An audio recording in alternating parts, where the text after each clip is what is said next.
চলে আসলাম ছাদে। ছাদে অনেক দিন আগে একটা করলা গাছ লাগিয়েছিলাম।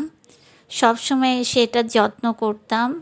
একটু একটু করে করলাগুলো দেখেন কত বড় হয়ে গিয়েছে।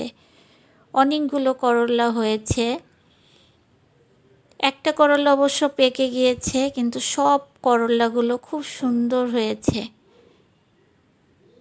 এই কুরবানি ঈদে গরুর মাংস খেতে খেতে আর ভালো লাগছে না। আজকে সব করলাগুলো ছিঁড়ে ফেলবো, ছোট বড় যা আছে ছিঁড়ে আজকে করলা ভাজি করব আলু দিয়ে। যে আমি সব করলাগুলো কেটে নিচ্ছি। এই করলায় কিন্তু কোনো এক্সট্রা কোনো সার দেই নাই, এটা নিজে নিজেই যেভাবে আমি লাগিয়েছিলাম হয়েছে। একদম অর্গানিক করলাগুলো আমার। এই দেখেন করলা সব পেরে নিয়েছি।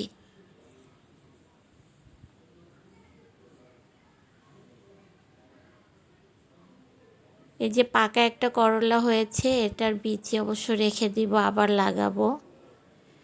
এই ছাদে মাঝে মধ্যে সবজি লাগানো যেই সবজিগুলো হয় সেগুলো আমি মাঝে মধ্যে পেরে নিয়ে এসে রান্না করি, খেতে খুব মজা লাগে।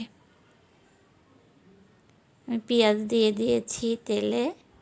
এখন পেঁয়াজটা লাল লাল হয়ে আসলে আমি অবশ্য করলা একদম সাদা রান্না পছন্দ করি, একদম হলুদ দেই না, কোনো মশলা দেই না, শুধু কাঁচামরিচ আর পেঁয়াজ আর লবণ।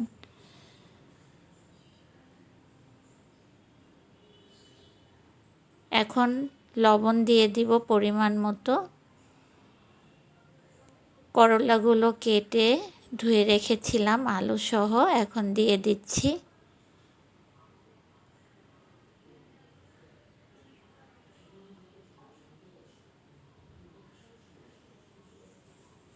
সব করলাগুলো দিয়ে দিয়েছি, এখন নেড়ে নিব। এখন কিছুক্ষণের জন্য আমি ঢেকে দিলাম। করলাটা হয়ে আসবে। এই যে করলাটা হয়ে আসছে, এখন আমি একটু হাই হিটে রেখে ভালোভাবে ভেজে নিব, যেন করলাটা একটু লালচে ভাব আসে। এই যে আমার করলা দেখেন কি সুন্দর লালচে ভাব আসছে। এই করলা দিয়ে আজকে আমি লাঞ্চটা সেরে ফেলব।